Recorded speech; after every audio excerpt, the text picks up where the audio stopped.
All right. Dramatic 30-second countdown. So for everyone who's tuning in, Wayne and I were totally just talking in the background, and it was my first time experimenting with this new software, so I wanted to go all out with the 30-second. But anyways, Mike Nardi here. I have Wayne, the Articulate Asian, as my guest today. He's going to be joining me, and he's graciously agreed to join to do an AMA today. So Wayne, thanks for joining. Mike, thanks so much for having me on your channel, man. I'm super excited to hang out with you and have a great discussion about whatever it is we want to talk about tonight. Awesome, man. So for those of you who don't know, Wayne is kind of a bit of a Fiverr OG. He's a voice actor on Fiverr, and he's also been creating videos on YouTube for, it's got to be, what, 2 years now? Yeah, I think it's been like two years maybe. Yeah, nice, man. So Wayne's pretty awesome at what he does. And actually, when I started this YouTube channel, we connected early on, and he's kind of helped me figure out this whole like audio setup YouTube thing. So really happy to have him here. And if you don't already follow him, Wayne has a channel. You should follow him. But Wayne, just for everyone who kind of knows about your channel already, I follow you pretty closely. You haven't posted in a little while. What's going on? Are you done with YouTube? You know what? I'm not done with YouTube. I have so many entrepreneurial endeavors, and I'll be honest with you, I have multiple YouTube channels that I've been managing. And so with the pandemic, I kind of took a step back and wanted to focus a little bit more on some of my other avenues of revenue streams. But for me, I think I've been on Fiverr since 2016 as a seller, and it's been such an interesting ride to see the evolution of the platform over the last 5 or 6 years. And then it got to the point where I thought to myself, you know what, I'm going to start a YouTube channel because there are so many people out there that need help on the platform as sellers and buyers.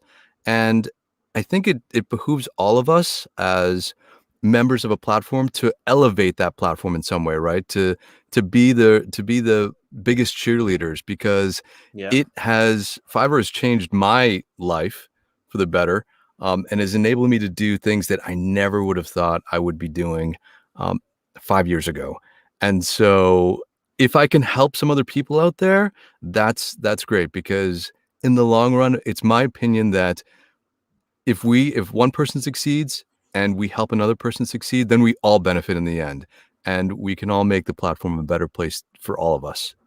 Cool, man. So just while people trickle in here, do you mind sharing what did you do before Fiverr, and how'd you find it? So I worked a full-time job. I worked in higher ed. I worked at a college here in the United States, in the Boston area, and I was there for 16 straight years. And at the time, back in 2016, I had received a notice that my position was about to be terminated, that I had like 6 months to go.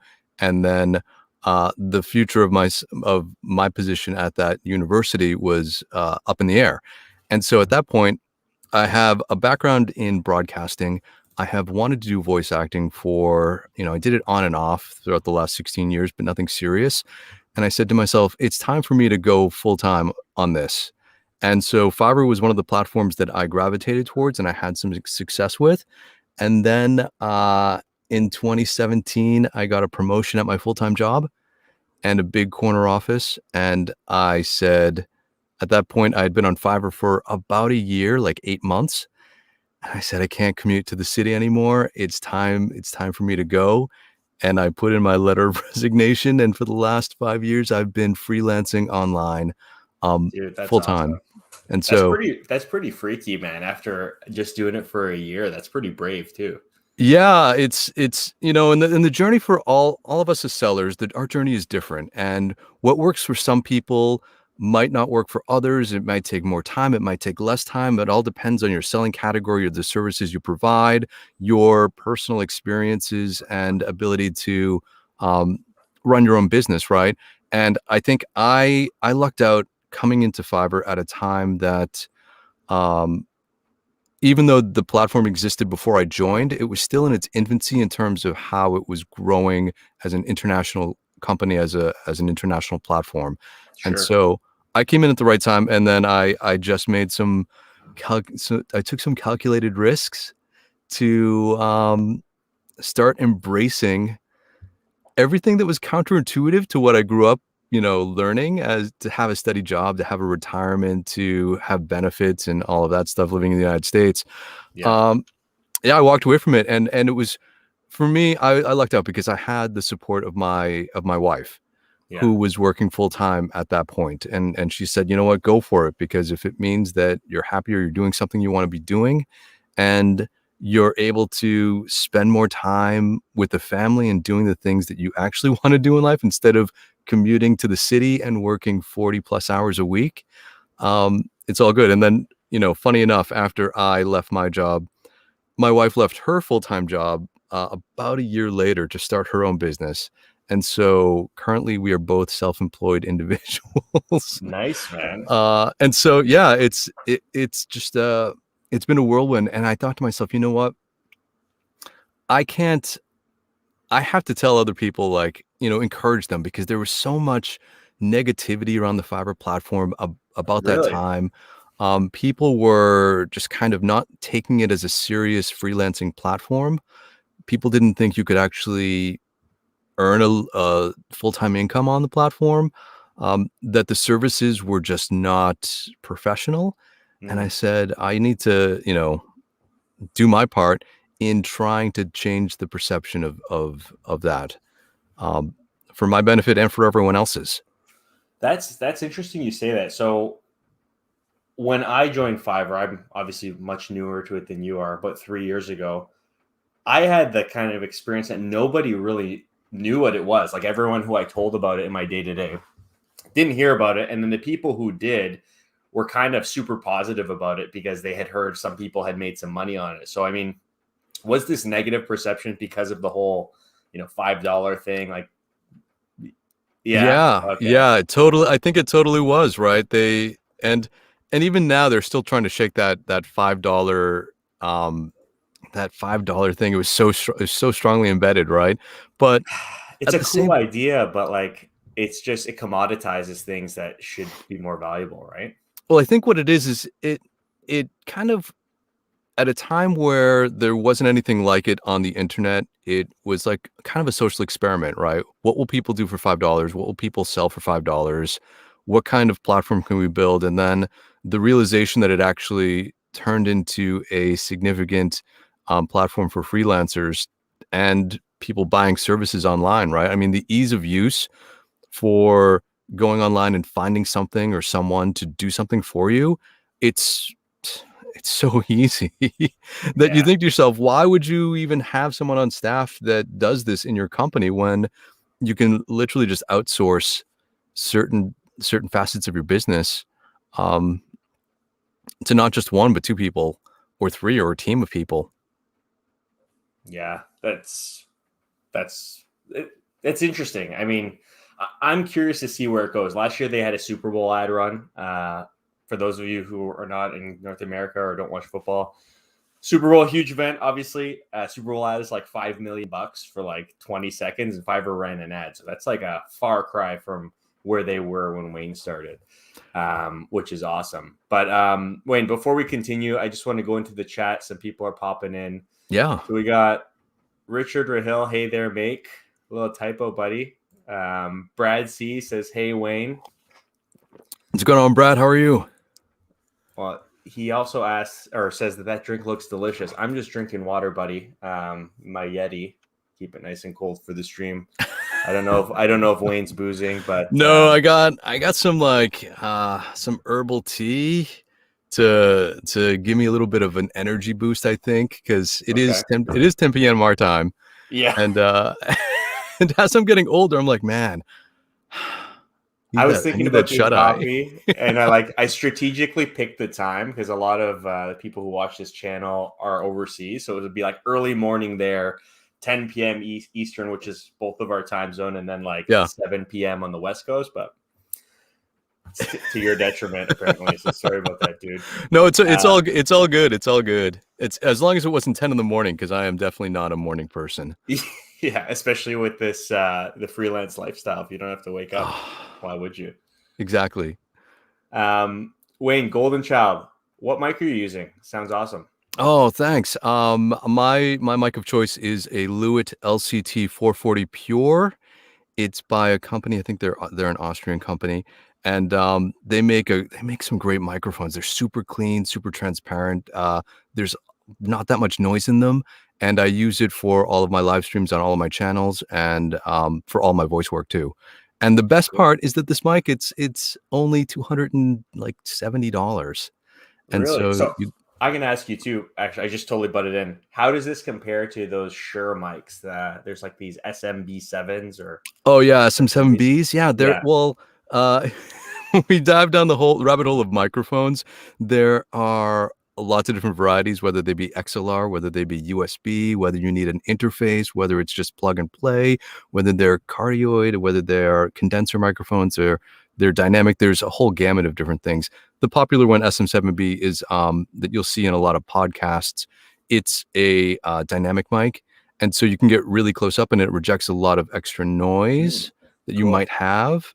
Uh, the microphones I'm using are a large diaphragm condenser microphone, so it picks up a lot of the details in your voice Mm, and but also cool. your space. So Okay. We talked about that sound dampening, getting strategic with the studio. Cool. yeah, I so might hit you up when I'm ready to kind of upgrade. I'm just using one of these. I don't know if you can see it. One of these blue Yeti snowball ah little mics. yes, Yeah. yes. Yes, I'm familiar with Blue and the Yeti series and the Snowballs, and yeah, they're great. Some of the, I mean, Cute and that's little the mic. thing. It's all right. Sometimes you don't need like the best equipment out there, right? I mean, I could be running with $1,000 microphone, but at the end of the day, people want to buy your services based on your talent. It's not necessarily the equipment you have, right? So whether that be you're a writer and you just need a laptop, or you're a voice actor and you have a microphone that is good enough to get you started, and then as you develop your skills, Mm, as you grow your business, you start to invest more into yourself and into your equipment, into your business, into whatever it is that helps you grow. Um, but at the onset, right? Like a lot of us don't have a lot of capital when we start our businesses on Fiverr, and that's one of the beauties of a platform like that, where there's low barrier to entry to get started, but the potential is there, right? To make a lot of money, to grow a serious business, So and Wayne, with sorry, just while we're on the topic, yeah. if someone wants to get into voice acting, what's the bare minimum? Like Golden Child asked what mic you're using, right? But what could someone start with? Could they start with like a cell phone, or is that just you can hear Um, that? well, I think that it's tough to say, right? I think in a professional setting, you need a high quality microphone, a high quality recording space, not necessarily a high quality top of the line computer, because audio software isn't that intensive when it comes to running on a PC or a Mac, but it's definitely your space, your recording space. When it comes to voice acting, it's your acting ability and your ability to interpret other people's words and make them your own. And so Mm, acting is paramount. And I think that on a platform like Fiverr, there are so many different types of buyers looking for so many different levels of service. And mm, so there are buyers out there that are looking for something that is affordable. And if you are a new voice actor and you have, whatever equipment you have and you have little experience, but you have a nice sounding voice, you will potentially get hired at a low price point for some of these budget projects. But as your skills and talents develop, and this really holds true for any of our selling categories, right? As we get better at doing what we do, we should have a business plan to scale up our business, to charge more, to increase our rates, to get paid for what we're worth. And but it goes hand in hand. It's like a catch 22, right? Where someone says, I want to do this, but I don't have any experience. And then I don't get hired because I have no experience, but I can't get mm. experience because I can't get hired. But on a platform like Fiverr, if you are strategic in the way that you enter the platform and you market yourself, you Mhm. can gain experience while you are working, right?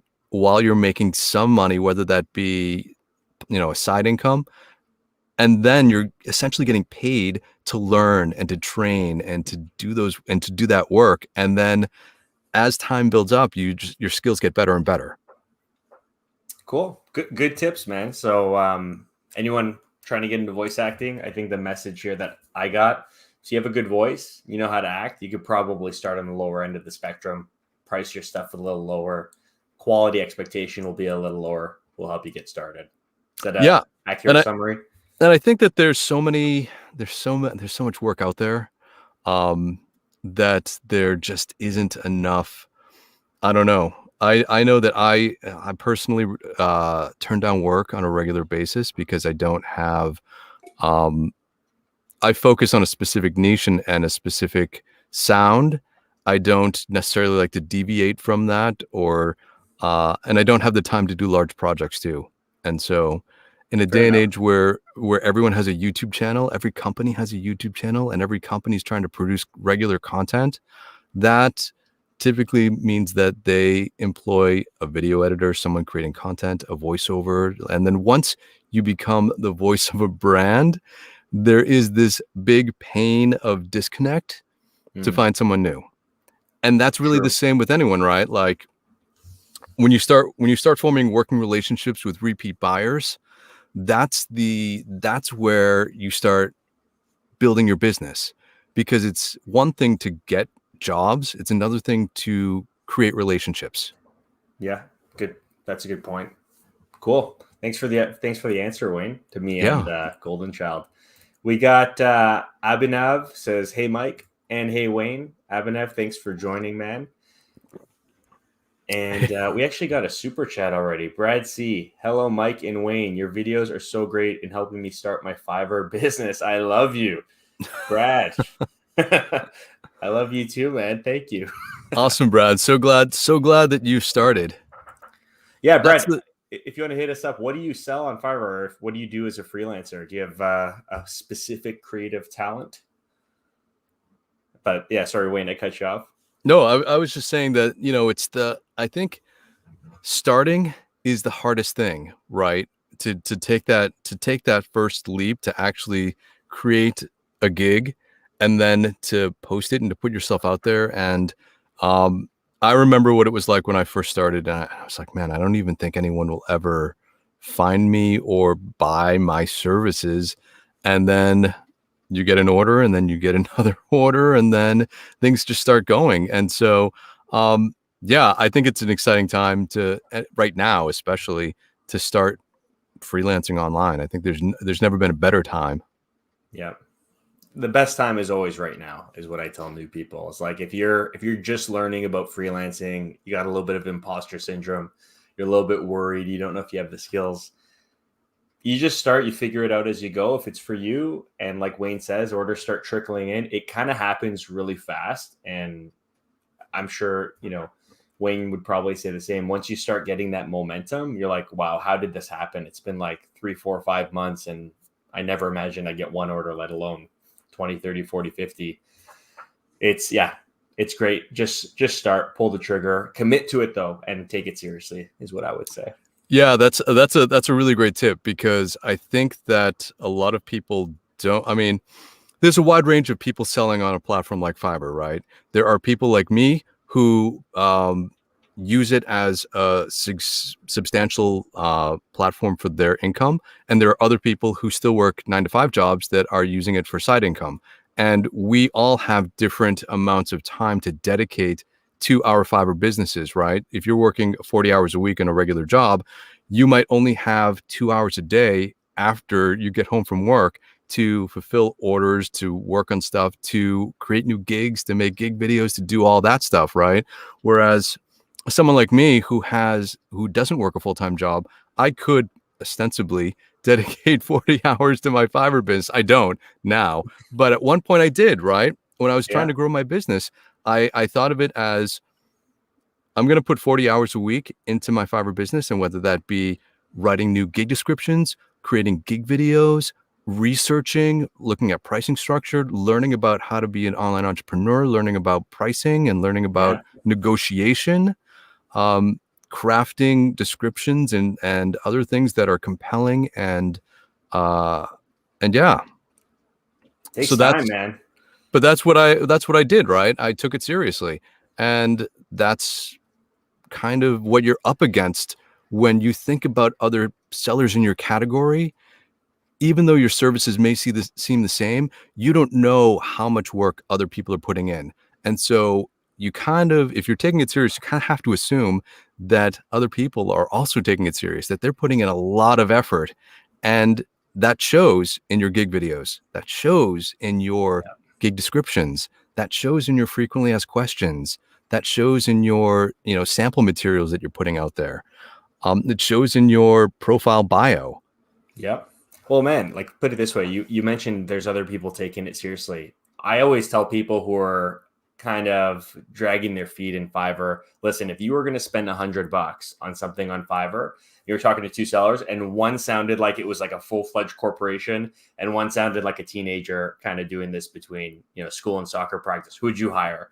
The guy who's like texting you back sporadically throughout the week and not really paying attention to what you're saying, or the person who has like a defined structure for qualifying you, discovering your needs and things like that.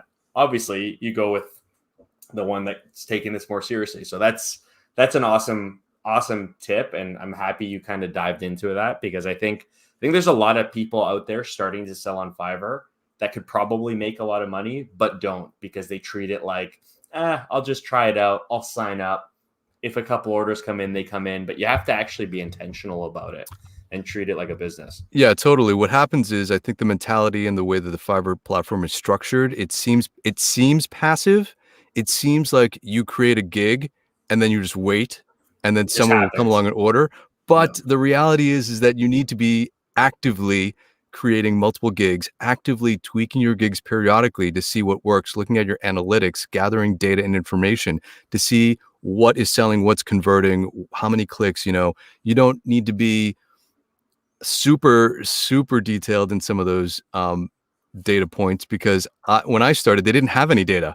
It was so bare bones It's just completed and revenue. that, Like I mean, that's they what it they was. had like kind of impressions and clicks and orders, but they weren't forthcoming in the kind of data that you can obtain today. Um, and in fact, I'll give all of you a pro tip that I have used for a long time. In my requirement section, for when someone orders my gig, I have a questionnaire that asks, why did you order my gig? Why do you want to work with me? And I list a bunch of reasons, Hmm. and then they can check off as many that they want. And that gives me data as to why people are working with me. Some of those include your audio quality stands out. I like your business model. I like your work ethic. Your samples sound great. And then That's I have, interesting. you just seem like a cool guy to work with. And I think many more people check that than I ever Mhm. had thought. And I thought, okay, I must be I'm a someone that nice loves guy. I'm a nice guy, right?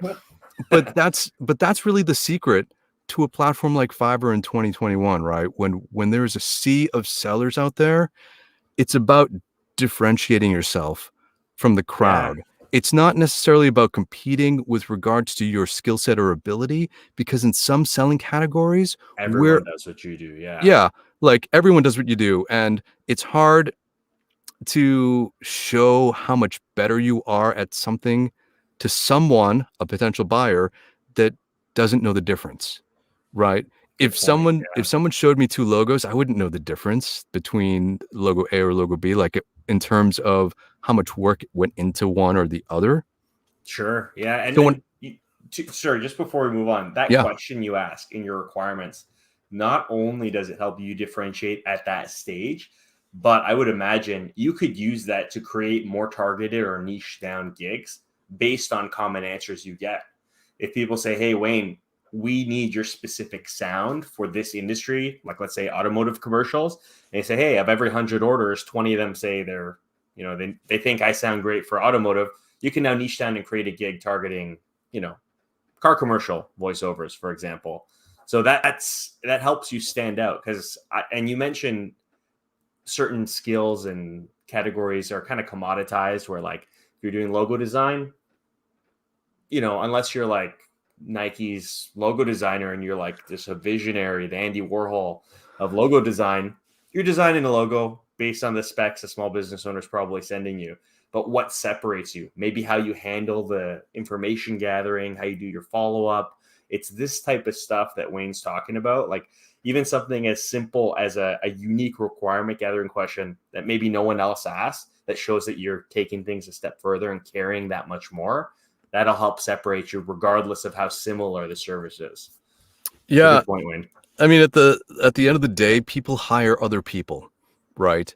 And when I started Fiverr, it was more of an anonymous platform where you didn't have a good sense of who it was on the other end that you're buying from.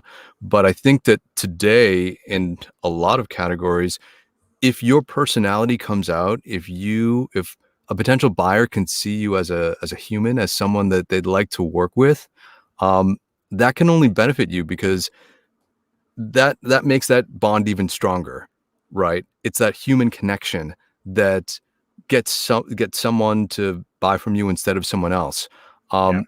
And don't worry about alienating people that don't like you, because there are people out there that won't like you, and the reality is you don't want to work with them anyway. And Fair. so, right, like I don't Yeah. try to win. My mentality is I don't try to win every single job. I try to win the jobs that are right for me, that are with the clients that I want to work with.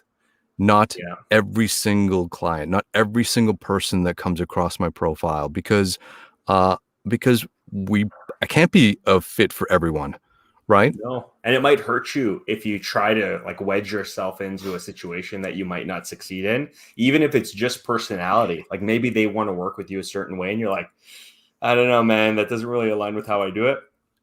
That could result in a crappy rating. This happened to me recently where I actually, this is a totally different topic of having too loose of requirements, but someone slipped through. They ordered one of my gigs. They didn't talk to me about it. They probably would have been someone that I try to like qualify out, like ask questions to kind of get them to tee themselves up to be like, this isn't a fit. It came through, did the project. I thought it was great. Normally something that someone else would have given me a 5-star rating. He gave me like a 3. It's okay to turn down clients that might not be a fit for you. And I know in the early days, you probably feel like every order is like your lifeblood, and it might be, but you got to like, this is future thinking, right? Like in Wayne's case, like he gets, I would imagine enough orders to sustain himself now at this stage.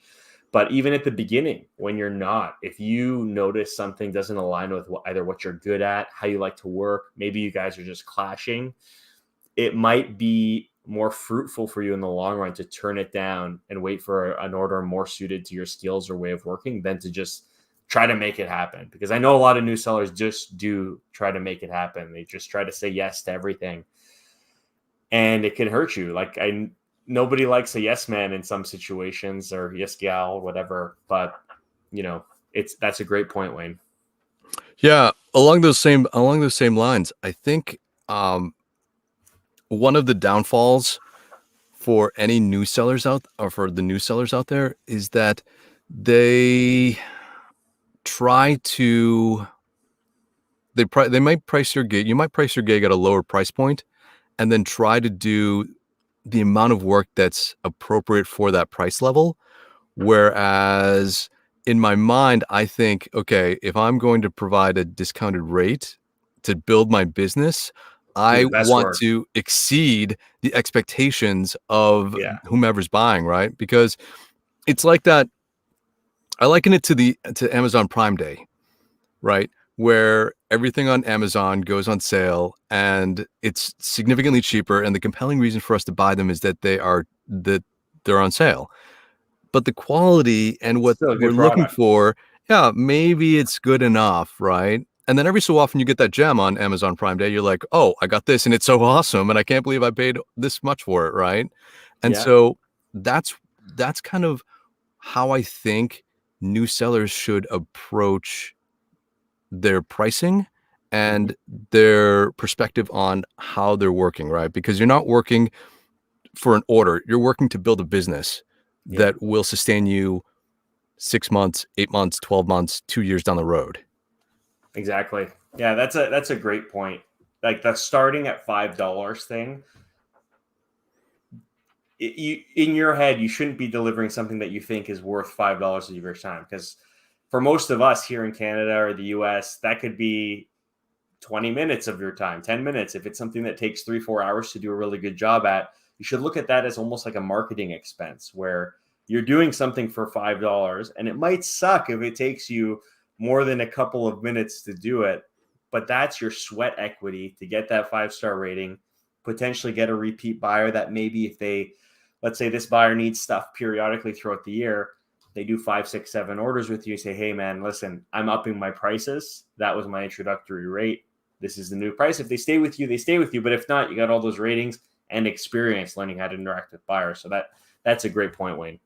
And that's the thing too, right? Like people, serious buyers understand that you are going to scale up your business, that you are going to charge more, and that you don't, they're getting a value now, but they will be willing to pay for your services an appropriate wage later because they've already felt like they've gotten you at a discount for so long. Yeah. Yeah. That's a great point. Sorry, I'm just kind of distracted here. I'm going back to the chat. So we've got a couple more people coming in. Voices by Storm from California. What's up, Oh, Voices by Storm, what's Storm? going on? I love Storm. Storm's great. Storm A is another VO voice friend. actor. Storm is Nice. another voice actor. She's crushing it. I think she's a pro seller. She's a top rated seller now too. She and I have had some conversations in the past, and she's great. I'm so glad. I'm so glad that she's had the success she's had on the platform. I think Awesome. good timing in California. Yeah, for you. Yeah, for you. We got Abhinav again. So, question: how to make gigs super attractive to beat all top sellers? I have some thoughts on this, but Wayne, did you want to take a stab? Give them your perspective. Yeah, I think that uh, today it's about video, and that applies to your gig. So you need a compelling gig video to entice people to click and open your gigs, right? And so it goes back to like things, the basics of starting gigs, appropriate titling, um, appropriate gig videos, and then getting them, it's like a step-by-step process, right? You want your gig to surface under certain search parameters or in certain categories. So you should SEO optimize certain parts of your gig description, certain SEO metadata and the title to do what you think you're good at. Um, and then create a compelling gig video that gets people to actually open your gig. And then whatever it is in the gig, your description, your pricing structure, whatever other information you put in, that's what seals the deal, right? That's what closes the deal. And so I think to attract people, it's always about video images. I know that a good experiment to take is to purchase something yourself on the Fiverr platform and to see the criteria that you personally use in Mm-hmm. selecting someone, and then tailor your offerings to that, because that will help you align with people that are most like you, right? That you want to work with, that will be easier to work with. Um, I've bought a lot of services on Fiverr, and it's always interesting for me to go through and to see how I select certain sellers for Mm-hmm. certain services that I'm looking to buy. And then I think to myself, okay, well, yeah, I conduct a search and I look, and anyone that doesn't have a gig video, I practically just pass Don't over. even consider it. I Wow. don't even consider it, right? Because your gig video appears in your thumbnail that's clickable in search From results or search. from, Yeah, yeah. that's a good point. Yeah. And so when you're looking at a whole page of thumbnails, when you see, especially in categories that in the voiceover category, everyone has a gig video, right? Because it's Makes kind of what you sense. have Yeah. to do. But in certain other categories, you may not, other sellers might not have gig videos. And so when you do, one, you're standing out immediately when your thumbnail surfaces on as an impression, and then they click on it, and if it's a good video, if it's a compelling video, that's one more reinforcement step for them to open, and then to eventually click that order button. So That's a I good point. think, And just start interrupting here. So I can speak from experience. What Wayne's saying makes sense and it does work. So I sell copywriting services. For the first year and a half, probably, I never had a gig video. I just had thumbnails. In my head, I was like, they're hiring me to write. They're going to read my description, right? They're going to read how well I wrote that description and base it on that. As soon as I was intentional about creating a gig video to do like what Wayne said, actually close the sale. They're listening to it. It's an opportunity. I think there's 60 seconds where you can close them face to face. People like working with people. They're going to see you, look into the camera. They hear your voice. They hear what you're about. Almost immediately, the gigs that I tested initially with gig videos got a bump not only in clicks, but impressions. So that told me something about what Fiverr thinks about gigs with videos, right? They might look at it as a more complete package, or a seller who's taken things, seriously to the point of, actually producing a gig video. So Abhinav, that's a good point. And I'm actually going to just list one more thing. Totally like on this topic, gig video, awesome. You should do it. And you don't need like a lighting setup. You can just kind of a clean wall in your house, shine a lamp on your face, lean your iPhone or Android on something so it's steady, and record yourself. You could even do it selfie style if you want. But on the topic of differentiation and creating a gig that's super attractive to beat all top sellers, what I tell a lot of people and what I try to do in my gigs is when you're writing the description, try to be different. We talked about similar services a couple of minutes ago where you might sell something that 10,000 other sellers sell. But things like your gig video and your gig description are really your opportunity to show how you might be different. So for example, I know a ton of the people who watch this channel are graphic designers. I know a ton of the people who watch this channel are trying to do video editing or something that could be classified as like a type of commodity service if you're doing like a very basic $5, $10 task. If you look at other sellers and you write your description just basically copying what someone else does, standard, buy now, 24-hour delivery, unlimited revisions, one logo, JPEG file, this, that, whatever. That's table stakes, right? Like people looking at that who want a logo, they're probably going to see that on every gig that they're, comparing against one another. Instead, what I think you should try doing, and this is what I try doing, and when I write gig descriptions for people, it's what I do, is tell a little bit of a story, kind of address who you think your buyers might be. Hey, so you're starting a small business. One of the first things you're probably thinking about doing is getting a logo, right? Casual, calm intro. Then talk about your background, your experience, why you design logos, and why they should hire you. And then, at the end or in the product category or gig package section, list what you get, because they pretty much know if they're clicking on like a logo design gig, you're designing a logo. If they're clicking on a video editing gig, you're editing a video. But like that description along with the video is your opportunity to sell them, to like be intentional about showing them your character, showing them why you do what you do, and why, most importantly, why they should care to give you a shot.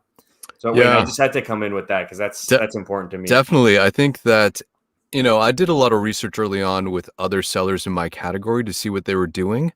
And I pretty much did exactly the opposite. I saw what everyone else did and I said, you know what?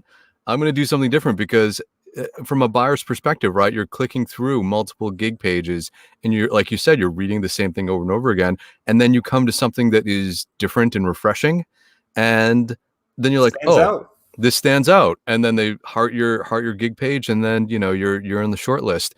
One of the things that I think that a lot of people don't take advantage of today is talking a little bit about their process of work in their gig descriptions, because that's a way to differentiate yourself when it comes to certain selling categories, right? People, from my perspective, I think your gig page wants to leave no questions unanswered. And so if you can dive a little bit deeper into some of the little nuances that you don't necessarily think might be important from your perspective, but from a buying perspective, that little bit of information might tip the scale, might be something that stands out, right? Might be, might win the deal. Just one little line. I said something early on about my process when I do voiceovers, and that includes script analysis. Like I'll go through and analyze the scripts, right? Because no one else was saying that. And yeah, of course, that's something that you would assume someone would do, right? But when you vocalize it, when you bring it to light, that helps other people recognize that, oh, that might be missing from some other gig, Yeah. or, oh, this is the Maybe that first other time. gig doesn't include it.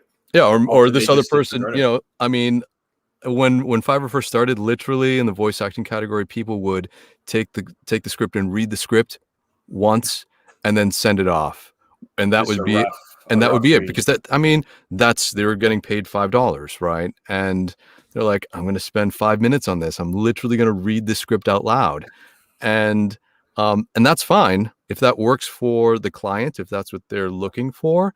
But understand that in today's day and age, there are so many more larger clients and businesses out there looking to purchase services and spend a lot of money, and they wouldn't ever buy something like that. And so Yeah. they are looking for, a better understanding of what their needs are. And so when you tell your process a little bit, like say, hey, here's the research that I do, here's what I do on the back end that you might not know, that goes into the work that you will ultimately get. That Mm. adds to the value of what you're providing them. Well said, Wayne. Good insight. Abhinav, I hope that makes things a little bit more clear when it comes to creating super attractive gigs. Moving on here. So we got Roshan Girl. She says, hey guys, just wondering if there's any chance for a non-native English speaker with a slight accent to succeed in voice acting. Wayne, this is totally up your alley. Yeah, I think that there's room for everyone. I think even in whatever your native language would be, those are lower competition too. So you may want to consider publishing a gig in your native language, because English is the biggest language in voiceover, because everyone, I don't know, seems to think that that's what everyone else wants, right? But the reality is, if you speak a specific language, like, you should do your native language too, because there are people out there looking for other native speakers in other languages. What's great, I think, now is that even if you have some kind of slight accent or some nondescript accent, that you come off as a more of an international voice. And so it works better for European brands or other brands around the world. I know that I get hired a lot because I have a more of a neutral English accent than what people think of American.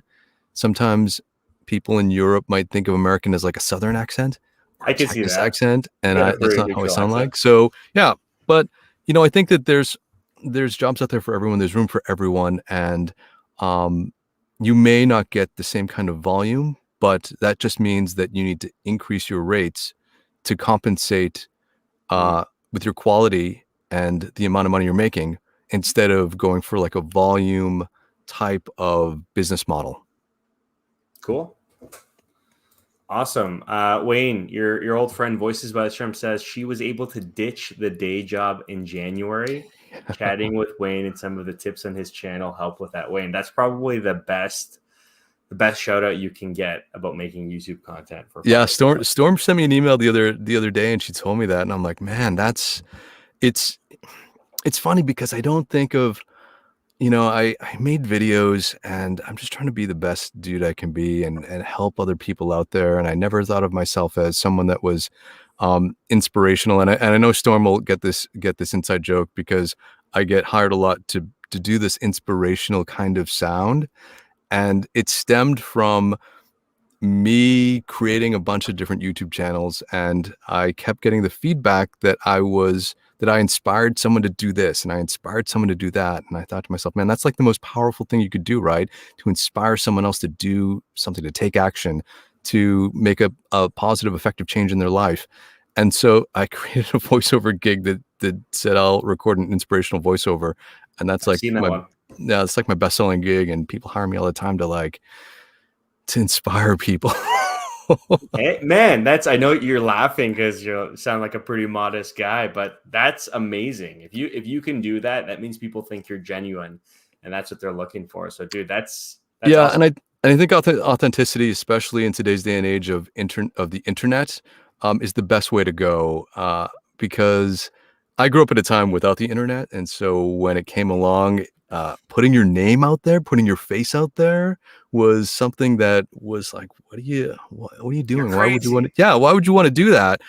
But when you're trying to build an online business, anything that helps someone get a better sense of who you are, like I said, like I was saying before, people hire other people. And if you seem like a good person to work with, if you don't seem like a difficult Hmm. person, right? You're much more likely to make that sale and then more so get repeat business. Yeah. Well, that's funny you say difficult. So the next question in the chat is something that I'm usually pretty difficult with my clients on. It's how do you tell your customers you're going to increase your prices? We can both go, but I'll go first because I have a quick answer. Um, I just tell them that it is the way that it is. So I have this philosophy in sales, and it's actually not just to be kind of mean or rude or anything, but there's this concept called being okay, not being okay. So in tough situations, for example, in a pricing conversation or telling someone that your price is increasing or trying to convince someone to pay your price, the seller usually gets this feeling of needing to satisfy, right? Like needing to accommodate whatever price request. And it creates this unlevel playing field where you're chasing a tennis ball to potentially win this buyer. So, this comes from me being someone with a sales background. I take the stance that, hey, listen, my prices have gone up. If they ask for a reason, due to the volume of orders I get and the time it takes to complete the work at the level my clients expect. If that's too much for them, they can move on. And this is a situation where I'm usually okay saying, you know, better luck finding someone else. There's a ton of sellers on Fiverr, but a lot of the times you'd be surprised. It just turns them around and they'll be like, hey, totally respect that. And they end up ordering. So that's my strategy, Wayne. What's your take on that? Yeah, I think it depends on where you are in your Fiverr journey. If you are a new seller and you're charging significantly discounted rates, like I said before, any legitimate buyer will understand that you're growing a business and that they have been already receiving a discounted rate for X amount of orders, and that it's totally appropriate for you to start charging more, right, as you grow your business. I mean, even though now I have minimum order prices of like $100 or $150. um, I started selling at $5 like everyone else, and then I started selling at $25, and I started selling at with a starting price at 50, and then a Mm-hmm. starting price at 75. And uh, I think I did at a certain point tell certain repeat buyers that my rates would be increasing. I would sometimes any of my like I have a short list of buyers that have been with me for a long, long time. And I would sometimes give them the courtesy of saying, "Hey, on this date, my rates are going to increase um, in some way, but so be prepared." What I've started to do is to increase my rate. You can increase your rates in a bunch of different ways, right? It doesn't necessarily mean you just charge more for the same services. It could mean that you charge more, but include more services. Mm-hmm. And so the perception is not just that you're jacking up your prices. It's that, oh, you're doing this and you're also now providing this service That's a on good top, which point. you didn't before, or Providing more what you value. charged, or what you charged as an extra, right? Yeah, So that's a good point. say in my case, I had certain things that I would charge as an extra. And then I said, oh, well, I'm increasing my base price, but it includes this now. You don't have to order this separately. And so for a lot of my repeat buyers who were ordering that separately, it doesn't affect them. But for new buyers who didn't order that, now they're starting at a much higher price that includes that specific, extra. And so there are ways that you can increase your rates without just jacking up your price and saying, "Hey, I'm charging more," and Too you're just bad. going to deal with it, right? And so it's like that. It's just a subtle way to um, figure out what you're worth and to find out ways that work best for you. And it really depends on your selling category too, right? I like Wayne's answer. I kind of neglected new sellers in my answer, but what Wayne said made a lot of sense. It really does depend on where you're at, and the whole concept of adding things.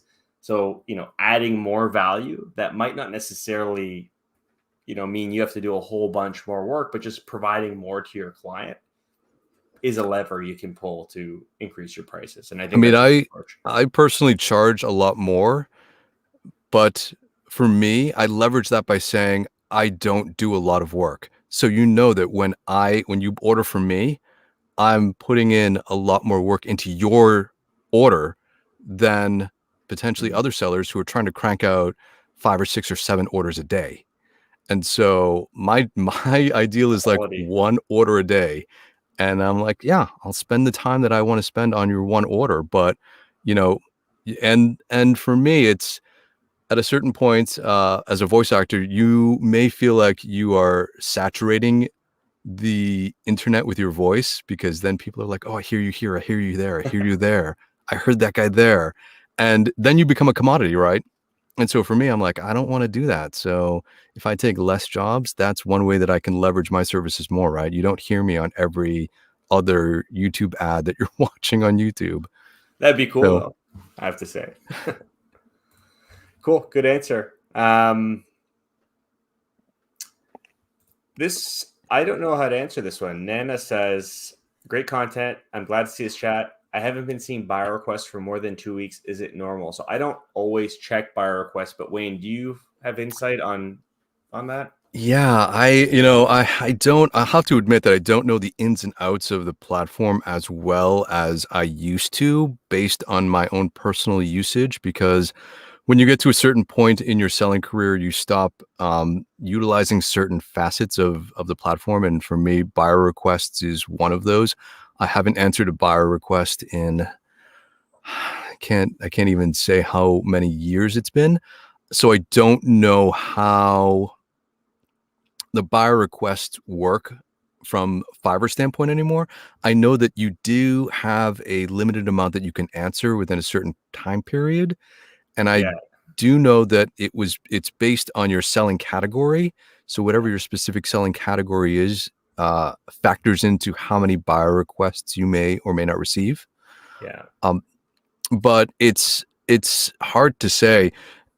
Personally, my stance on buyer requests is that I feel most sellers would be better served spending that time on creating new gigs or enhancing their current gigs Yeah. I than to agree. be answering buyer requests, because the from my experience, the buyer request pool are people mostly looking for inexpensive services, or they are people looking for specific services that they can't seem to find themselves.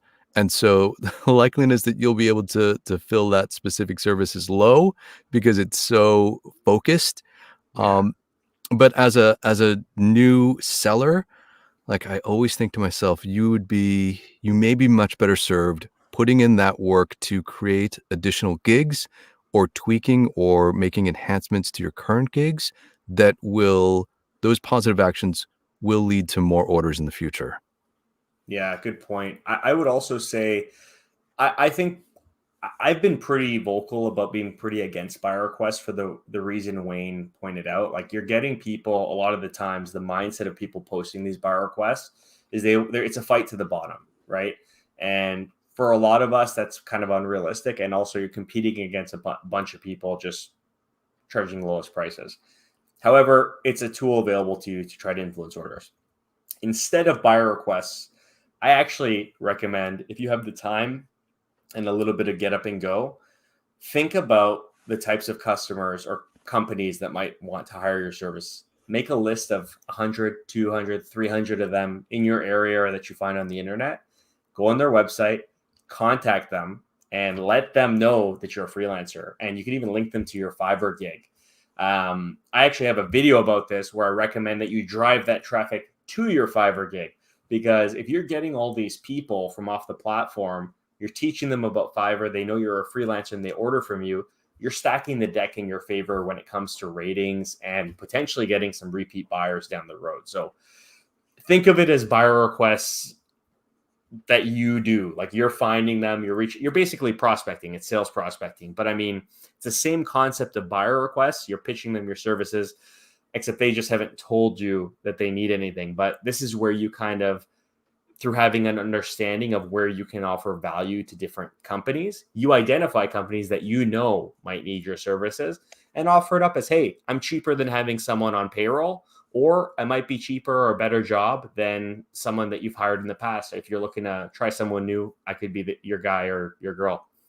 That's my 2 cents on that. I'm sorry I can't answer why you're not seeing buyer requests, but to Wayne's point, focus on brushing up on your gigs and making them better, more searchable, more clickable, better call to action. And if you have time, spend an hour a day making a list of companies off of Fiverr and send them a nice creative message with your Fiverr gig link to get them onto your profile in the hopes that they order and get you some 5-star ratings after you do an amazing piece of work, regardless of what the price is. Yeah.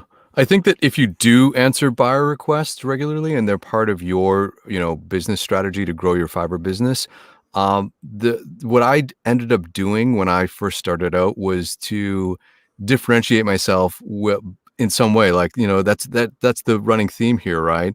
To when a buyer is looking at their, whomever answered their buyer requests and everyone is kind of racing to the bottom, if you throw out a realistic number and say, here's what I can do for you for Here's what this it costs. amount that's above their budget range, you stand out immediately because they're like, why is this person like, It's that's not getting my crazy. budget. I got to check out why this person wants to charge me this much more. Right. And so every so And that often, look could cause them to see your profile, right? That's probably better than everyone else's. So every so often that happens. And then they check out your profile, then they look at your compelling gig video, and then that closes the deal. Right. And then they're like, oh yeah, this is the person that I'm actually looking for.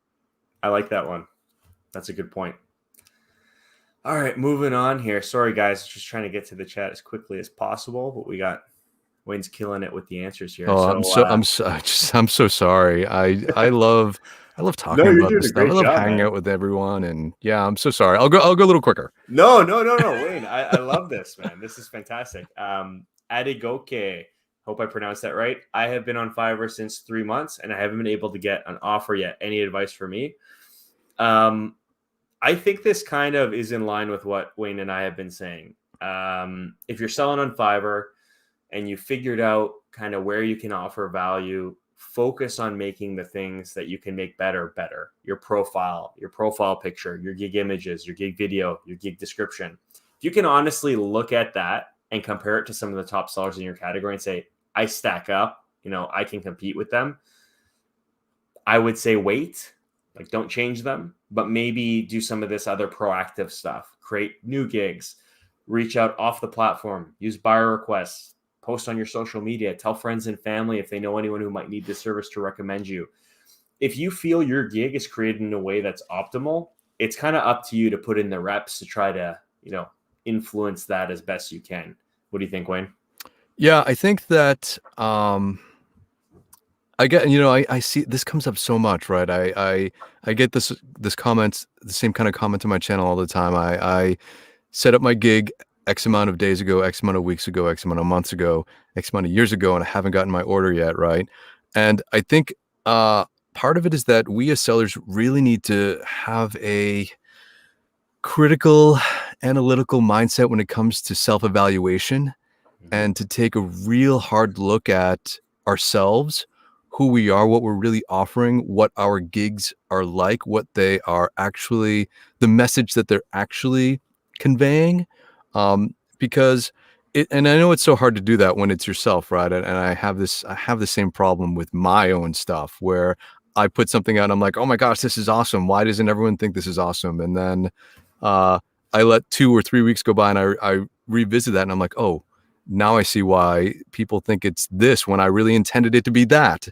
So I think it's really about taking a good look at your own stuff and having an analytical eye with what it is that, like you said, the value that you bring, but also maximizing the tools that Fiverr gives you to succeed, right?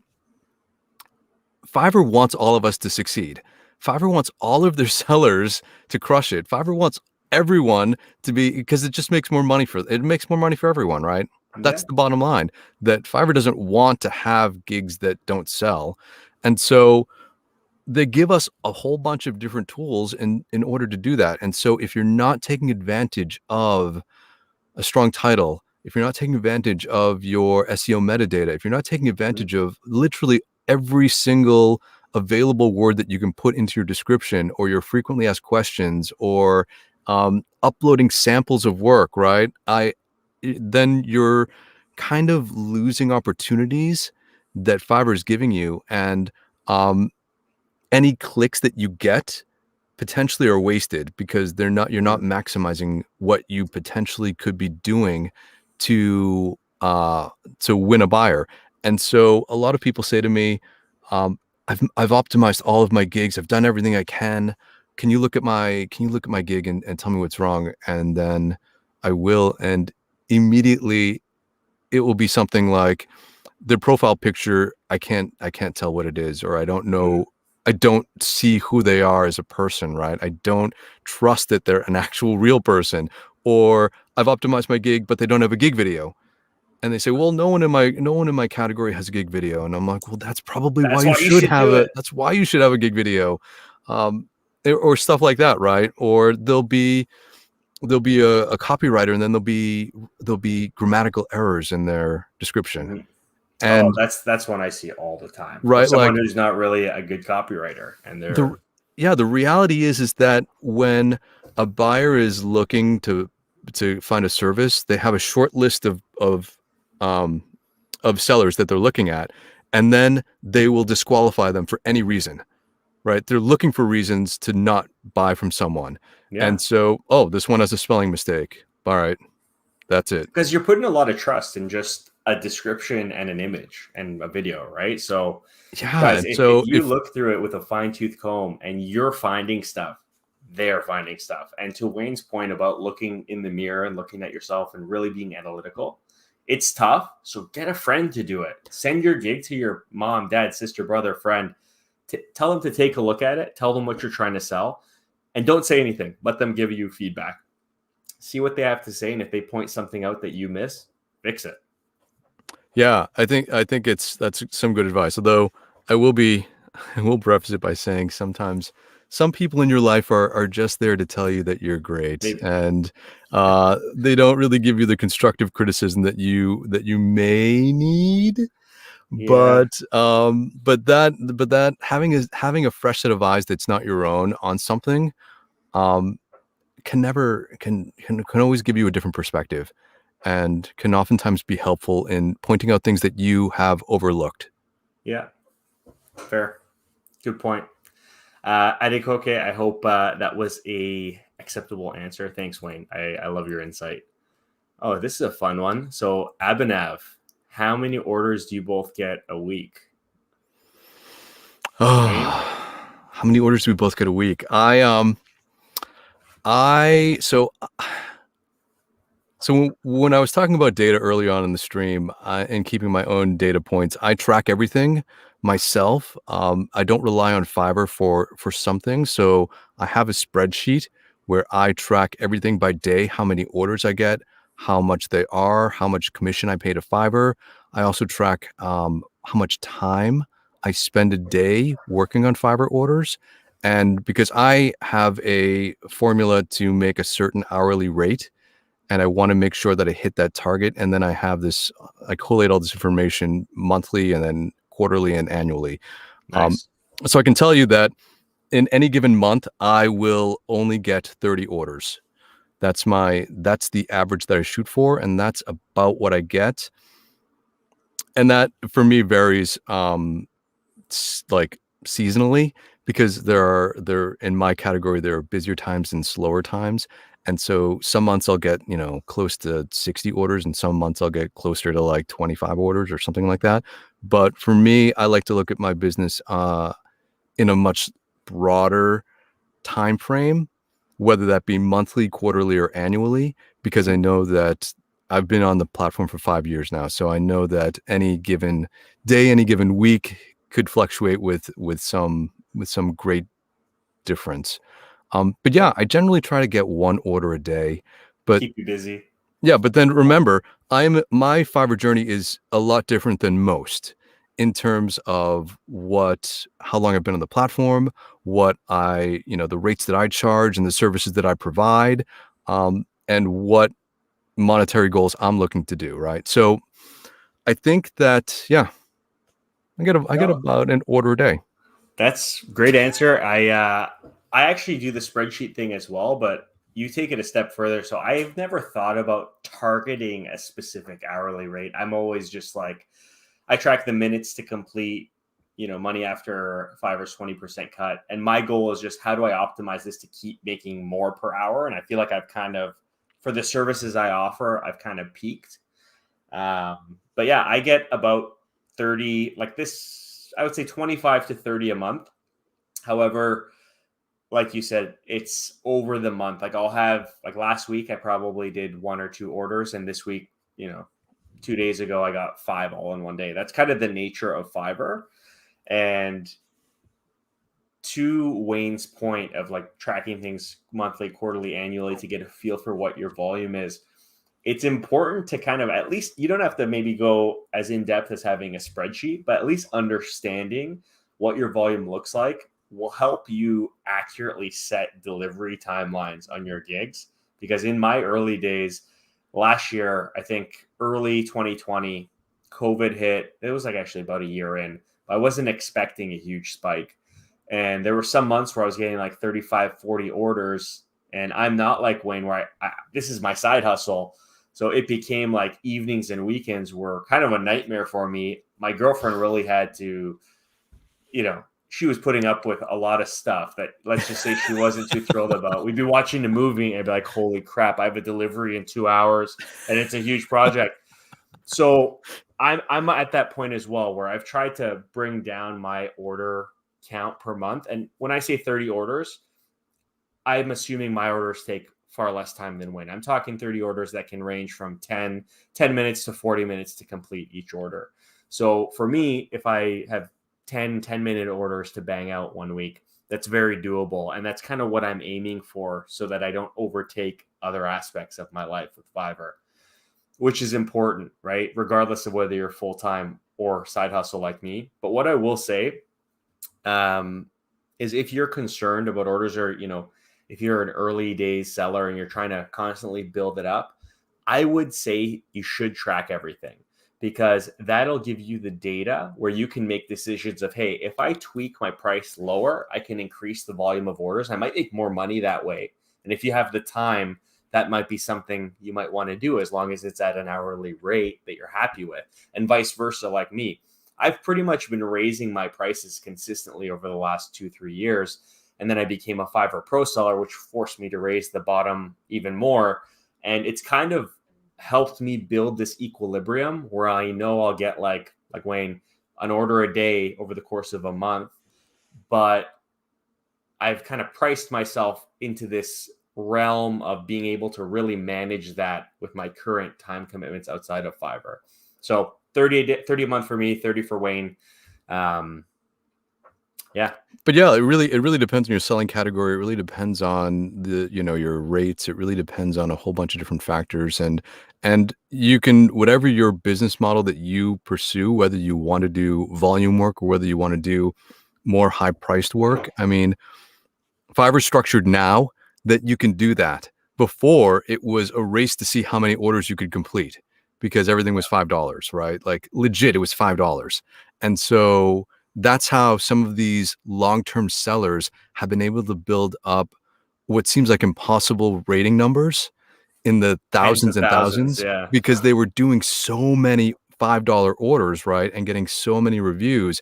Whereas now it's kind of a different, ratings are weighted differently, but overall it's just a number, right? And so, yeah, I Cool. think I think trying to get as many as you can in the beginning to build up that social proof is always a good strategy, just as long as it doesn't burn you out, because at a certain point you will get flooded, and then that's a great indicator to raise your rates. Yeah. And to complete those orders, like with the first time you get flooded with orders, it's going to suck, but do not deliver any of them late. I know so Oh, many sellers yeah. who have said, hey, Mike, I've been selling for 6 months, and in my 7th month, I got 150 orders. I'm screwed. You might be if you can't complete them. So that's like, Yeah, definitely. If you can't deliver on time, use the resolution center to extend your delivery time. Um, Yeah.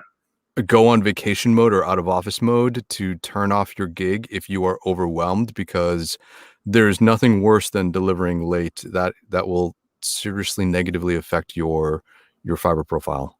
Yeah.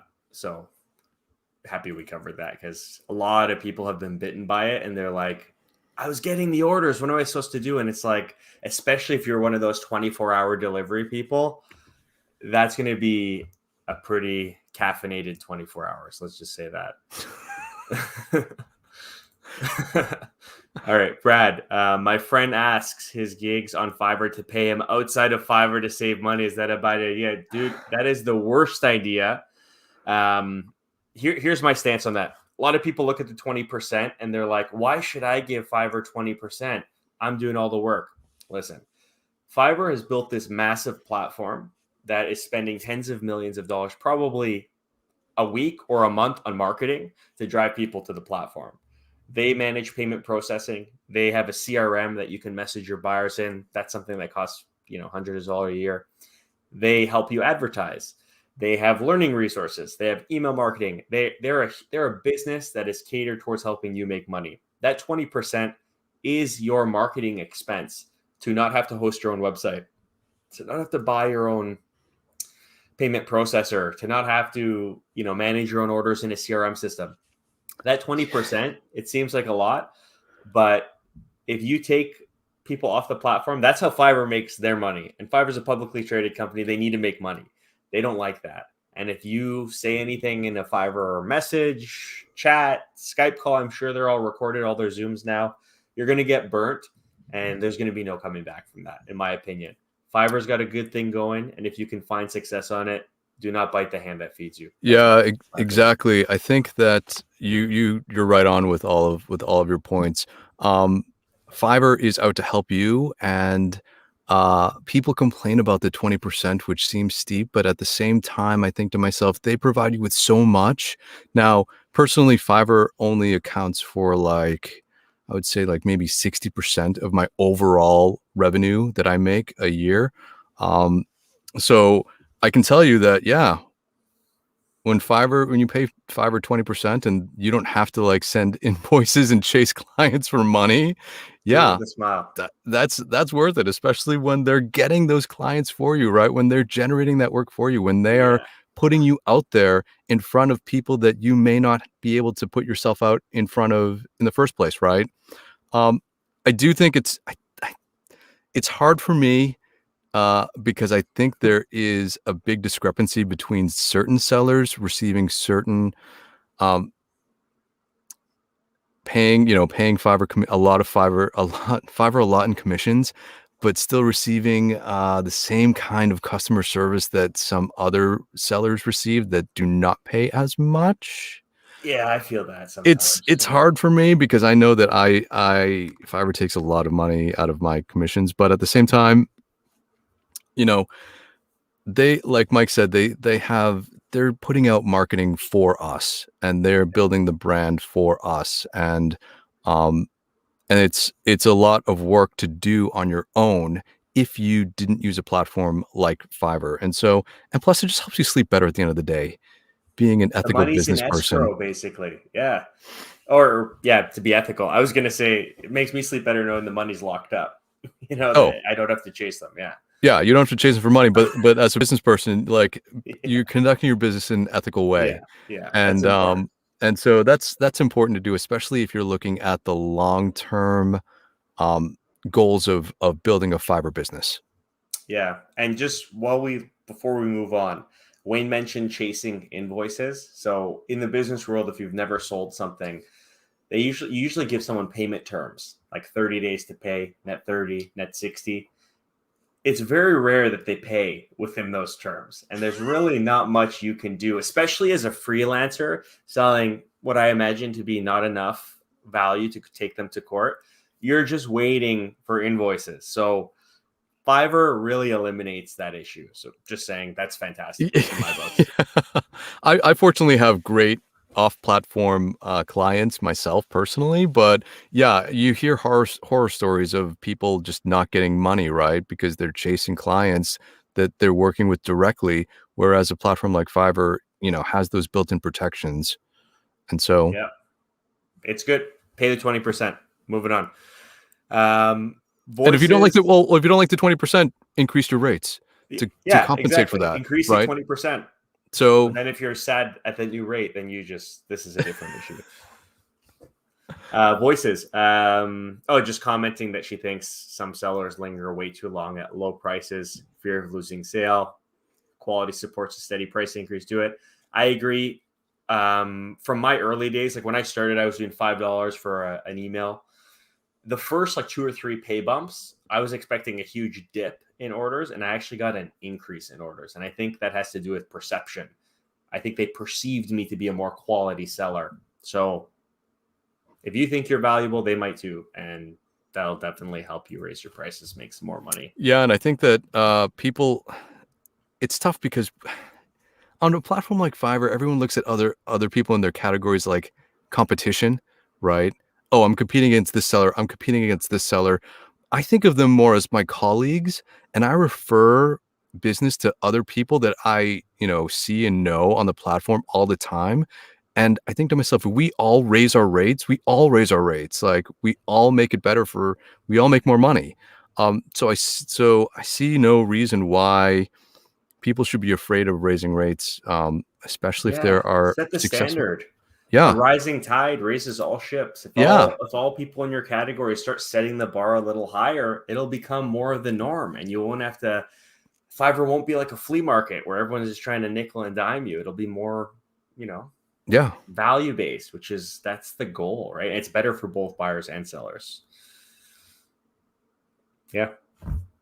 Sorry, Wayne. I'm like not really good at speaking in turn on Zoom meetings in general. So guys, if you notice I'm cutting off Wayne, it's not because I'm just the worst person. I suck at this. It's all good. It's all good. Let's see here. Oh, little shout out here. Great Scott. I see him in the comments a lot on my channel. Thanks for joining, man. I hope this has been helpful. Great Scott's been on the YouTube journey for a while, and he actually has another that he got 25 orders so far this month. So Wow, awesome. that's awesome, dude. That's fantastic. And on the topic, voices, 20 to 30 per month as well. That is a byproduct of Wayne's fantastic channel. So kudos to you, Voices, and Wayne. Good job, man. And she also says this is to our last point about not taking people off the Fiverr platform. Fiverr just released a new business feature where you can actually start a Zoom meeting right from the order page. They're recorded, and you better believe that there's transcripts that come with that. So if you're trying to be unethical and bring people off the Fiverr platform, you're not being slick if you're doing it in that Zoom meeting. So And the reality is that, you know what, any buyer that asks you to do that, can't do anything but respect your integrity when you say, hey, look, yeah, this is the deal, right? Like that just reflects well on you as a business person, as like a good person. yeah, totally. And that might help you score an order, right? You have a moral, ethical compass that you will stick to. That's someone I'd want to do business with, not the under the table, pay me cash, I'll save you 10% on Fiverr type of person. So I think that's a great point. All right, Yasif, can you give some tips for vector tracing portraits and logo gigs? So Yasif, I'm going to say no. I'm a copywriter. And also, I don't know if we have the time or the setup to do a gig review today. So, I'd be happy to go over your gig if you want to email it to me on a future stream or video. But I mean, Wayne, do you have any tips or I don't know if this is either of our thing. Yeah, it's not really my area for specific tips Yeah. without doing a little bit of research into it. Yeah. So Yasif, send an email. I will queue you up to be reviewed on a future stream or review. I have a whole playlist where I review other gigs. But yeah, thanks for joining the stream. I can't give you any insights now because I'm a copywriter. I'm like the least artistically inclined person in the world. So yeah. Shiraz, I like that name. Is it good to say $5 for a gig or with a high amount for a gig? Some says buyers think our service might be poor because of a low amount. What are your idea, guys? Okay, so I'm going to take not too much time for this one, but we've talked a lot about the concept of understanding where you are in your Fiverr journey and also the value that you feel you should command as a seller. If you're early on in your Fiverr journey, I recommend that everyone, like I started selling $5 gigs, and in my day job, I make much more than $5 per hour. It's an investment in your business, right? Starting at $5 per hour helps you grow, and people looking at you, if you have a great profile, great description, great gig imagery, they'll understand you're starting a business, and you can even tell them that. So I don't think that's a problem. What I do think might be a problem is if you're just starting out and you charge this astronomically high price that isn't in line with the value you can provide, you're just going to price yourself up. So this is where it's a balancing act. Understand where your gig stacks up, but then also look at where you are in your journey. If you have no ratings, start at $5, 10, 20, 5-star ratings come in, bump the price up. Yeah. But yeah, that's my 2 cents on that. Totally. I see this happening in my selling category all the time. A new seller will come on who in their description will say, I am a new voice actor and I'm looking to gain experience, but they price their gig significantly higher than their skill level is indicative of. And to them, because they can't take that, step back and actually look at what they're doing as just not equating in the mind of a buyer, right? Because I'd look at that and be like, this is ridiculous. I would never pay you this much when you have zero experience and you tell me you have zero experience. Yeah. And so it's like really understanding what you're worth, and then having a business plan to scale up is really what it's about. Having a plan to increase your rates incrementally after reaching certain milestones, after reaching certain review numbers, after earning X amount of dollars, right? Yeah. But also understanding what your financial goals are, how much money you actually want to make on the platform can help you overall with your pricing structure, right? If you're only looking to make $100 a week, then you can price your gig accordingly. You price your gigs accordingly, right? If you're looking to make $1,000 a week, then that's a little bit different, right? When it comes to what your pricing should be. I do think that if you are a highly skilled individual and you're providing a specific service that requires some amount of education or training, you should not start at $5. You should start at something a little bit more reasonable, Yeah. like 25, 50, depending on, whatever it is you're selling, because it's obvious that you've already invested money into some kind of formal training. Whereas certain what are perceived as unskilled gigs can't really do that, right? If it's some kind of task that anyone can do, then you're in that kind of low price battle. But if it's something that you need specific training for, then you can automatically have a reason to charge more money. Yeah, So that's a good point. Yeah. So if you have that kind of specialized training and then you price yourself low, that makes you look like, I don't think that would be great for you. But yeah, that's my thoughts on that. Good answer. I agree. All right, motoring through. Ishan, how do you guys handle bad times? Like sometimes it's very difficult to get the same number of orders on a continued basis. So this is a good one. I mean, for me, it's a mindset thing. I understand that due to the nature of Fiverr, due to the seasonality of certain industries, that especially in the early days, even 3 years in, it's going to fluctuate. I have gigs that get 1,000, 1,500 impressions a day, some months for 30 days straight, and then it drops down to 200 impressions a day for the next 30 days. It's kind of just the way that it is. You got to trust the process. And in times where you're having a down month, what I usually do is I'll find ways that I can proactively try to influence that, whether it be creating new gigs, tweaking my lower performing gigs, or like I mentioned earlier, reaching out to companies directly to try to influence business. But bottom line is it's a mindset thing. It's going to happen. It's not always going to be, to the moon on Fiverr. You're going to have slow weeks. You're going to have busy weeks. You might have slow quarters. But the number one thing you can do to overcome that is to stick with it, because if you're doing the right things and putting in the reps, that gives you another chance to kind of jump on the rocket ship when it comes. Yeah, I take my slow times as like time off, because Vacation. it's hard, right? If you are an online freelancer and you don't have, in the US or Canada, vacation days that you're taking from your employer, it can be hard to actually tell your buyers that you're not going to be available to them for 1 week or 2 weeks, right? So whenever it's slow, I know, and I know historically when my slow seasons are, I'm like, oh yeah, it's kind of nice that I don't have anything to do today, or I can put this order off for a day and take a whole day off.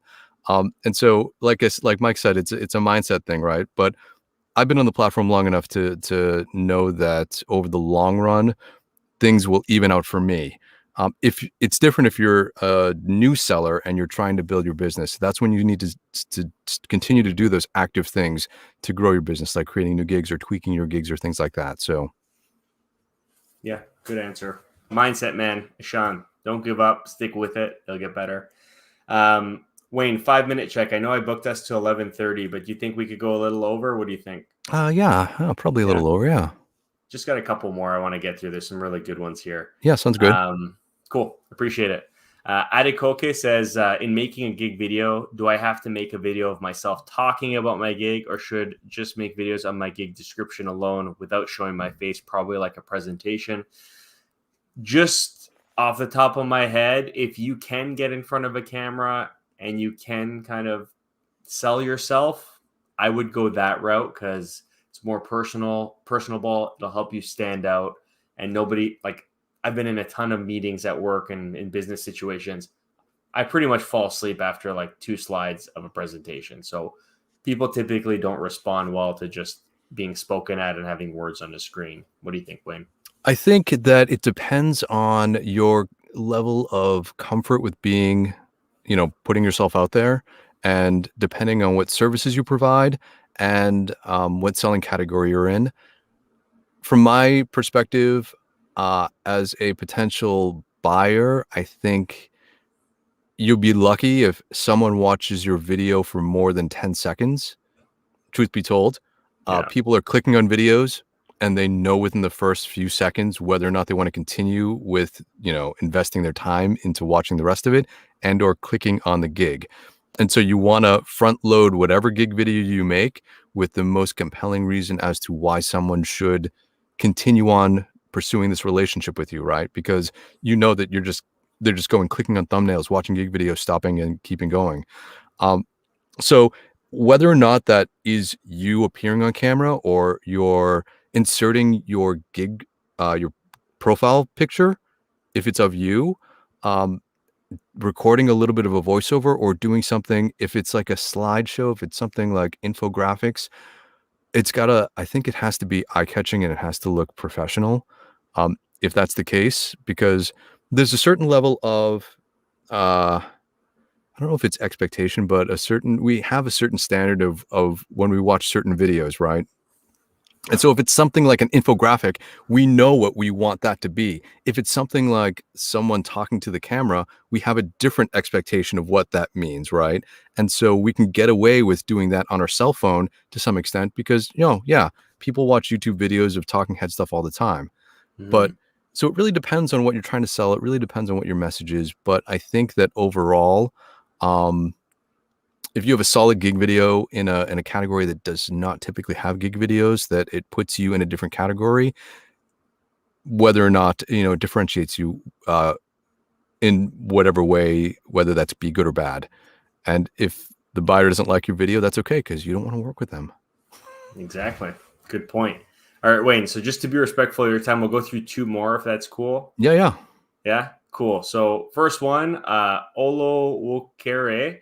First off, shout out to you, buddy, for being a channel member. That's awesome. You're one of the first couple. You got the little badge that was designed by a viewer on Fiverr Gig Friday. I love it. Question: How do I get the Rising Talent badge?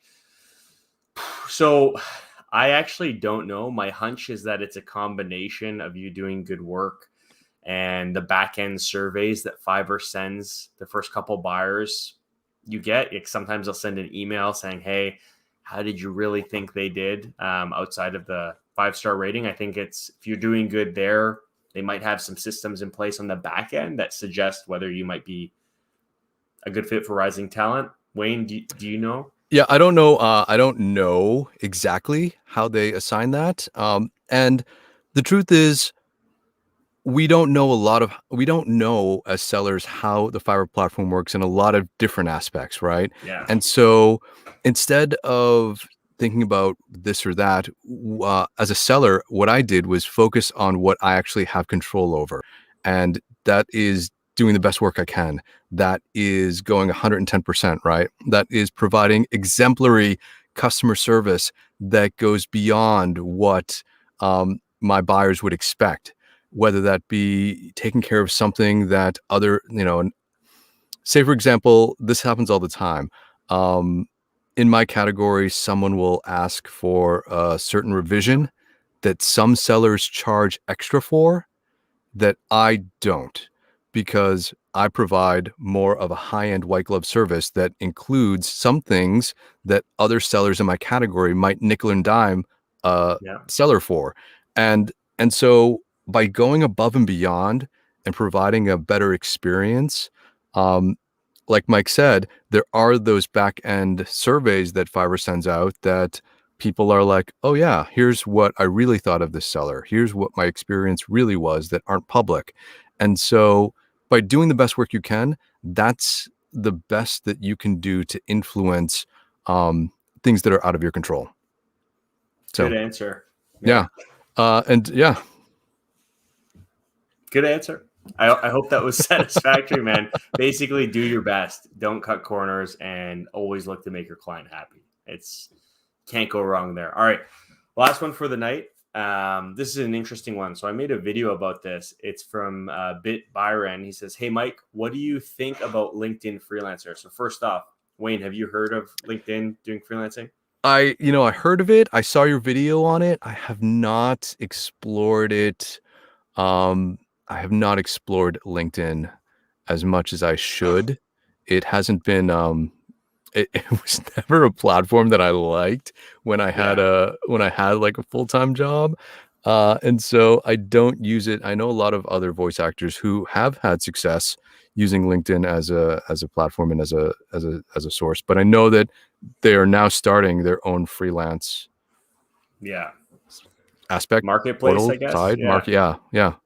So I have some thoughts on it, but before we do, and before people jump off of the stream, there's a little overlay at the bottom. I created a Discord server for this YouTube channel. A lot of you, I've asked you about it over the years. It's finally up. Link in the description of this video and on the channel. It's free to join, just a place for us to talk and share niche specific advice. I've created some categories like voiceover, copywriting, graphic design. If you think that'd be cool, you should check it out. But on LinkedIn Freelance Marketplace. So here's the thing. When they first announced this, I was a little worried. And the reason I was worried was because LinkedIn is a massive platform. It's like the business Facebook, right? You got probably over 100 million users on LinkedIn, which I would imagine is much more than on Fiverr. However, when I kind of looked into it briefly for the video I put out about it on this channel, it's very different than Fiverr. So for those of you who sell on Fiverr or are familiar with what Fiverr is, you create basically a classified. Your gig is like an ad that you're advertising your services for. For the most part, when people use Fiverr, it's a search engine. They come across a result query with a bunch of different gigs. They select a gig. They can message you or they could just place an order. Looking at LinkedIn's freelancing platform, it's pretty rough around the edges right now. In the perspective of when you're searching for a service, it just lists every person with the LinkedIn profile that has that service in their bio somewhere, or it thinks might have that service. So for example, I typed in, I think it was email marketing or digital marketing. It populated a list of 3,000 LinkedIn headshots and profile bios, like just their first line of their profile. So like what it seemed like it was on me as the buyer to go literally reading hundreds of different LinkedIn profiles that just have job titles. So like, for example, if I'm looking for a specific task, I don't know if someone who's a creative director knows how to edit a video or knows how to do voiceovers or edit audio on a professional commercial I need filmed. It's very manual. Like you have to know or have the time to message. And for these big, I imagine LinkedIn's more geared towards bigger, longer term projects. You need the time to vet, qualify, communicate with, interview a ton of different freelancers. So it seems like they're more staying in their lane with it being a job seeking platform or a job sharing platform, because you kind of have to do the legwork. I imagine you have to do more formal interviews than what you do on Fiverr, which in my case is 5 to 10 or 15 messages back and forth. Any questions that aren't clear in my description, then an order is placed. LinkedIn, I would imagine a 30-minute Zoom call here, a profile review there. Maybe you ask for a reference at the company to verify they even work there. They do what they say they can do. So it's different. Should you sell on it? So this is where I've kind of changed my stance over the years. 2 years ago, I put out a video, Fiverr versus Upwork, and I was just all Fiverr. I don't like the per hour pricing model because of the culture that's been created in the freelance world around commoditizing services and being a race to the bottom. I felt that Upwork supported that more so than, in a gig economy like Fiverr, where you're putting a price on the service. If you're a savvy seller, which I hope that we can help everyone become, you can sell on the value that service provides and detach the aspect of how many hours it's going to take to complete to the final product. And what that allows you to do is say, hey, let's say you're a digital marketer. To get this campaign set up and done for you, it'll be $500. And they go, oh, but how many hours is it? It's like, what does it matter if this $500 makes you 5,000, right? So I felt Fiverr was better in that regard. A year later, I put out a new video saying, Upwork now has the gig thing, and maybe Fiverr is not for everyone because maybe not everyone's at the same stage in their journey and they don't have the skills to negotiate based on value yet. So try Upwork and Fiverr and see what works best for you, or just use it to diversify your income streams. I feel the same way with LinkedIn, right? If you're getting started out, why not create a profile on as many sites as you can? Like 6 months ago, I created a site on guru.com, a tiny little freelance platform. I haven't gotten any orders from it, and I actually got some funny interactions with it, like just totally suggesting like female modeling gigs to me and weird stuff that just totally doesn't align. Like, come on, like the ugliest female model around. But try them out, because especially in the early days, diversifying the potential breadcrumbs of your presence on the internet of freelancing can help you score clients sooner. I mean, that's my 2 cents, Wayne. What's your thoughts? Yeah, so I think I could go both ways. I think anytime that there's a new platform, early adopters have an advantage because you're there first, right? And that you have a better understanding of how it works before everyone else jumps on board. And so, like in Fiverr's case, the early adopters of Fiverr are at an advantage today purely because they have more ratings, right? Because of the longevity that they've been on the platform. Um, I think whatever platform, all of the online platforms for freelancers are different and cater to different styles and different sellers. And it's a personal preference as to finding which one works best for you specifically, right? Because depending on what services you're selling, depending on any number of different factors, one platform could be better than the other, but you won't know unless you try them. And so putting yourself out there, figuring out which one is best for you. People ask me, hey, are you on Upwork? And I'm like, no, I'm not on Upwork because I don't have time to do another To platform learn a right new there. one. Yeah. But for me, my journey in freelancing is different. Whatever platform you try, my advice is always to become an expert on it, to learn every nuance, to learn the ins and outs of how it works, to learn how it, to do reverse searches, to do the research, because that will help you in the long run. It's not good if you're on 5 different freelance websites, but you only have a basic understanding of all of them, because you're not maximizing the potential for your network, right? But if you are on two and you have a real intimate knowledge of how they work and you're able to leverage them to your advantage, that's much more productive than casting a wide net. The other thing is that I think that if you further down the road, you can run into problems by being too much out there. Is that a thing, right? Having Spread too yourself much, too thin. yeah, being everywhere, and then potential buyers, you know, I think of people that hire me. I think that they would do their research and they do an internet search and they see where I'm at, what sites I'm listed on, where I'm providing services, what I'm doing, right? Before they hire me, those ones that are really detailed and want to know my work history. And so I think that if you are on too many of these, that can be detrimental in so much that it makes you look, I don't want to say desperate, but it makes you look like you're just, Spraying and praying. yeah, you're like spamming all of these and then hoping one of them takes off, right? And so depending on how many of them you signed up on, um, that might factor into your decision. I think the staying power of, and for me, ethically, working with certain platforms owned by certain other parent companies may or may not be That's in a good my point too. in my personal interests. And so that's another thing, but it doesn't necessarily mean that that's not the best or right avenue for you. And so it's about trying things out. But like I said, early adopters to everything potentially have advantages because they just learn faster, they learn the ins and outs more, and they have the longevity if that platform has the staying power. And for me, Fiverr was one of those platforms, right? And clearly at this point, Fiverr isn't going to go anywhere. I think there was a couple of years back where they were like, "Oh, is Fiverr really going to make it? Is Fiverr Mhm. really a viable platform in the long run?" And I think over the last couple of years, they've proven that they are.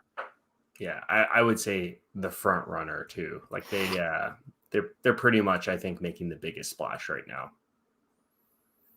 Awesome. Well, guys, Wayne, that was pretty motivational, I have to Oh, say. it's so much fun. I love Yeah, hanging no, out with I'm everyone. so happy you joined, and everyone who joined the chat. I tried my best. We start these at 10 p.m. Eastern. I try to hit a couple different time zones. If this worked for you, let me know in the comments. If it didn't, and there's a better time, let me know.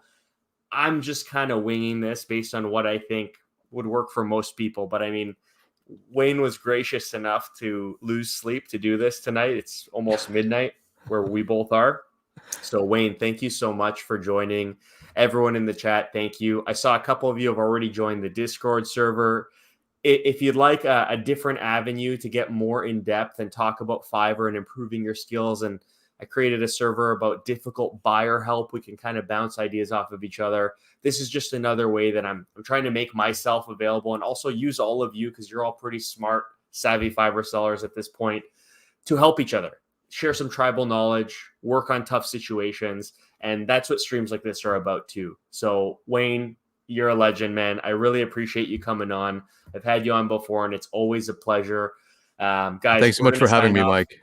Yeah, thank you, Wayne. And I hope we can get you on again if you'd be into it. So, Yeah, yeah, I'm yeah, definitely around. cool. Awesome. Well, everyone, have a fantastic night or a good morning wherever you're from. Wayne, thanks again, man. Have a good night. Thanks, everybody.